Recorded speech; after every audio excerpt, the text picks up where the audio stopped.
Hello everybody and welcome to another one of our leadership training videos. In these leadership training videos, I share with you ideas, insights through my knowledge and experience as to what leadership is all about, which allows you to know or understand more about leadership, how to become a better leader, what the leadership traits, qualities and skills are that are needed, what leadership is all about from the very beginning, depending on where you are in your journey. But once again, it's not just leadership in a corporate sense. It is leadership where you could be an entrepreneur. It could be your own business that you're running, small business, bigger business. You run a team, a department, or maybe just in your family life. So if I can help you in that journey, then it's my great privilege to share with you in this leadership training video. Now, my name is Chris Igwe. I have over 35 years experience leading, training and developing teams across the 5 major European markets, but also across Europe, Middle East and Africa, where I've had teams. So welcome. Today we are going to talk about a subject which was prompted by something somebody said to me not so long ago. She was visiting from abroad and we had dinner with her boyfriend, and she's seen me and we've got to know each other obviously through the Zoom and different virtual connections over the past couple of years. She asked a very interesting and important question, which is around setting boundaries. She wanted to know because she's seen and heard what I do and how I do it, and wanted to know, so how have I been able to set boundaries? And I'm going to explain to you what boundaries are in a minute and the way that I see them. But I guess the simple answer, to be perfectly honest, is I established the way I approach things very, very early on in my career. It was as much by design as it was by default. And so if you don't listen to anything else that I say, the one thing I would encourage you strongly to do, especially if you are of a younger generation, put these in place now. Don't wait until you've reached a more mature age. Don't wait until your children are older. Whatever it happens to be, put them in place now, which is what I said to her. I said, to be honest, I pretty much started this discipline from day one. And like I said, it was default as much as anything else. But it was also because what I discovered is a long time ago, I was training to become a chartered civil engineer. I was doing my qualification. I'd already got my bachelor degree, I've got my master's degree, and I was in civil engineering, and I was moving on to get my chartered status, for which there were exams and so on. And I remember my wife, one sunny Sunday afternoon, she said to me, "Can you go and cut the grass?" And I replied gently to her, "No, I couldn't." And she said, "Why not?" I said, "Because I'm studying. I have to study." Now, she wasn't very happy about it, but thankfully she understood and she accepted. And I think from that day on, she realized that there are things that I will do and there are things that I won't do in terms of protecting my time. And I do exactly the same in business. So let's dive a little bit into it. Setting boundaries is very important because you then are protecting your personal space.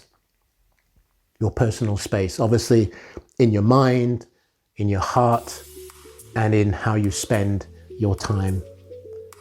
But that's very important, protecting your personal space. And it's almost like creating a moat, like in the old days where there'd maybe be a castle, then water around, and there was just one drawbridge that came up and down to allow people in and out. That's how you protect your space image-wise. You also protect your time, which is incredibly valuable. And you protect your availability so that nobody comes in and out all the time into your space.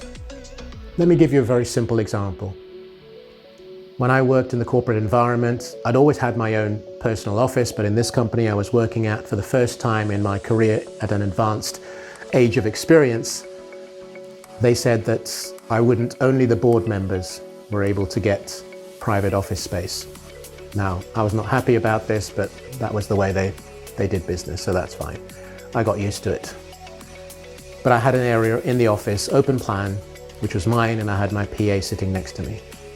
So for example, somebody would send me, in that open plan in my department, would send me an email. I would have seen it come in, but I wouldn't action it. The person would then walk up to me and say, would you mind, but have you seen my email? And my answer was, I haven't looked at it and read it, but I've seen it come in. And they would stand there and wait as if I'm supposed to then say, oh, let me check and let me look into it. No. That is my time and my availability. That is my personal space. There's no way you're getting into my personal space. Now, for some of you, that might be very difficult, if not impossible, but I'm encouraging you to try it because it'll save you so much time and effort. And like anything, it's it's increasing your muscles. So you're getting the power in your elbow, literally, when you do that. And it's very simple as to why you would do it. Apart from protecting your personal space and your own time, it's your sanity. If someone keeps coming up to me every 5 minutes in an open plan office and saying, have you seen my email? That would just drive me crazy. And I was not prepared to have it happen. You've got to protect your health as well. So depending on what you're doing, there's space for your health. So you don't want health mentally or physically to become a burden as a result of people in your space. You want to protect it because there's family. There's family involved. So if, for example, you haven't set the boundary of saying, I will leave the office at 6:30, 7, 5 o'clock, doesn't matter, you set it. And it ends up being 5:30 or 6:30 or 7:30 or whatever, it's going to impact the family. And that's going to be negative, and you don't want that. Equally importantly, you need time to think, to plan, to strategize. You are a leader, or you are leading in some way, shape, or form. If someone else keeps taking your time away from you, that is not the way to lead. So you have to have your own space that allows you. So some of you might say, well, listen, this is incredibly difficult. It's impossible for me to do. Well, firstly, nothing is impossible. Nothing is impossible. There's just got to be a will to do it and a desire to do it. And maybe you give yourself a carrot at the other end if that's what motivates you. But here are some of the ways to start gradually. So the first thing is, and I know some of this is difficult, which is why it seems simple, but I know many people who've said to me, I don't know how you do it. Switch off your mobile phone or phones if you have a business and a personal one. A personal one you can keep on, that's okay, providing you're not allowing people into your space that are going to suck the life out of you. Switch off social media, stop looking at social media, and of course emails. Now here, you could start off by an hour. Now for some people, an hour without your mobile phone, or an hour without Instagram, TikTok, is just an impossibility. But start off with that, an hour, then 2, and then develop it and get stronger. Like I say, flex your muscles and get them stronger. Plan a specific activity. Maybe you decide, for example, linking to your family or your children or your grandparents or your parents, that you want to do something, to do a specific activity. Of course, it could be going to the gym.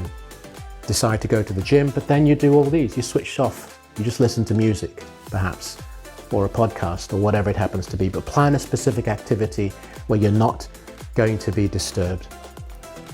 Block out evenings or weekends, and generally that is for the family. And one thing which I do, and I've done successfully right from pretty much the very beginning, at least when I stopped being in the construction industry, where you might be needed at the weekend to go to the construction site if there's a danger or a problem or an issue. But I switch off my mobile phone. My business phone goes off, 8 o'clock Friday night, that's it.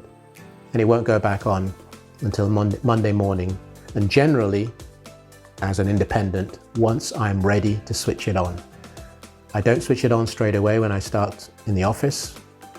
I wait. Similarly, when I was running a big team, I would only switch it on after my Monday morning meeting, which was around 11 o'clock in the morning. I'm totally relaxed and chilled about that. And perhaps most importantly as well, plan time off. It could be a day. Again, maybe you want to be with the family.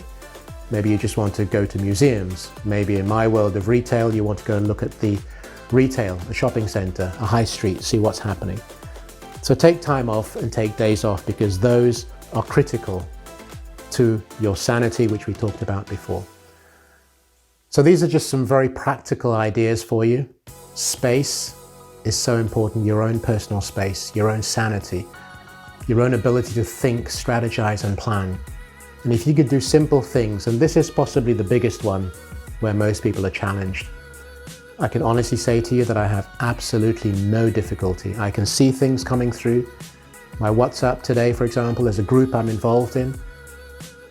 There are lots of messages coming through, but I have to deal with it when I have the time, the bandwidth, and the ability to focus on what it is that I want to do. If you can try those, exercise that, I have absolutely no doubt that you will get hugely, hugely better. You'll be able to lead yourself and lead others very successfully.